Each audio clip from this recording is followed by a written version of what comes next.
राहुल गांधी का बयान मैं आपको सुना देता हूं। उन्होंने तमिलनाडु के एक ऐसे आइकन की बात की। आइकन पॉजिटिव शब्द है, लेकिन एक ऐसे व्यक्ति की बात की जिसका जो धोखे देने का पर्याय बन गया है। एट्टप्पन उसका नाम है। मैं इसके बारे में पढ़ रहा था कि ये एट्टप्पन कौन है। तो ये एक एट्टापुरम एस्टेट थी और अंग्रेजों को एक स्वतंत्रता सेनानी की खबर देने वाला ये व्यक्ति था जिसका नाम एट्टप्पन था। और राहुल गांधी ने कहा कि जो भी व्यक्ति, तमिलनाडु की कोई भी पार्टी अगर इस परिसीमन बिल का समर्थन करती है तो लोग उसे एट्टप्पन की तरह याद रखेंगे। There is an attempt by the BJP to do delimitation. Delimitation is designed to disenfranchise, to take away power from the people of Tamil Nadu. This is a BJP conspiracy. There was a historical character in Tamil Nadu called Attappan.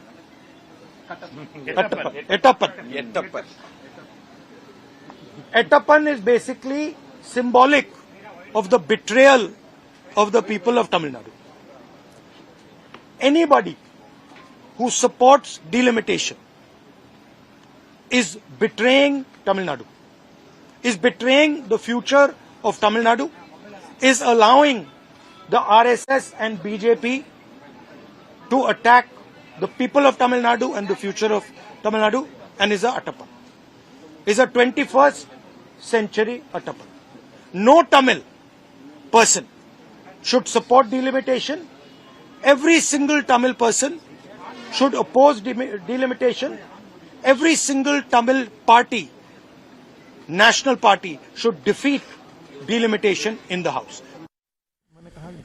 अब एट्टप्पन को आप समझिए जैसे हम लोग बात करते हैं हिंदी में, हमारे यहाँ नॉर्थ इंडिया में जैसे कहते हैं जयचंद कह लीजिए, मीर जाफर तो बंगाली था ना सर, हाँ, तो मीर जाफर कह लीजिए या जयचंद कह लीजिए, ऐसे तमिलनाडु के लिए एट्टप्पन है।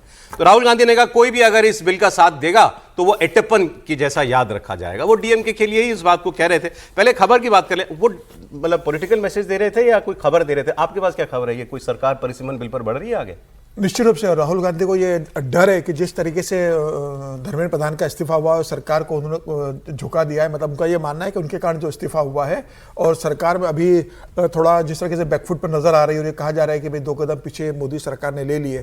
प्रधानमंत्री मोदी और गृह मंत्री अमित शाह पूरे सप्ताह लगभग पार्लियामेंट के अंदर नहीं आए, 2 महत्वपूर्ण बिल आए तब भी वो पार्लियामेंट में नहीं थे। तो राहुल गांधी को ये डर है कि भाई प्रधानमंत्री मोदी और अमित शाह जी अगर नहीं आए तो जब आएंगे तो पूरी अपनी सेना को लेकर आएंगे, सारी तैयारियों के साथ आएंगे और उनके तर्कश से क्या तीर निकलेगा सोमवार को, मंगलवार को या बुधवार को, उसका डर पूरे विपक्ष को है और राहुल गांधी की चिंता वही है।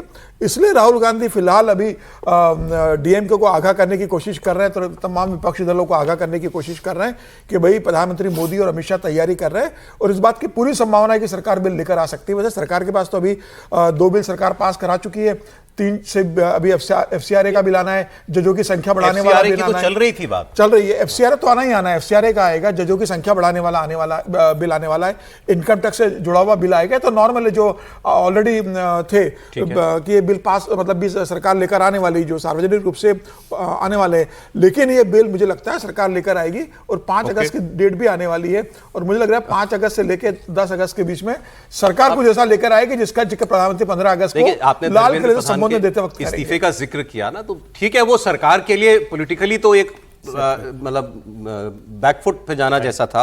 बाउंस बैक करने के लिए क्या करना पड़ेगा सरकार को? बाउंस बैक करने के लिए कोई बड़ा लेजिस्लेशन अगर ले आए और ऑपोजिशन की भी कुछ पार्टियां उसका साथ दे दें तो इससे बेहतर परिस्थिति सरकार के लिए नहीं हो सकती है। लेकिन ये भी हम लोगों ने बात की थी इस प्रोग्राम में कि क्या मौजूदा माहौल में, हालांकि वो बात अब थोड़ी बैकग्राउंड में जा रही है, ये जंतर मंतर वाली, लेकिन इस माहौल में क्या ऐसे दल जो न्यूट्रल हैं या जो अभी माने जाते हैं एंटी बीजेपी कैंप में, वो सरकार का साथ देने की पोजीशन में होंगे?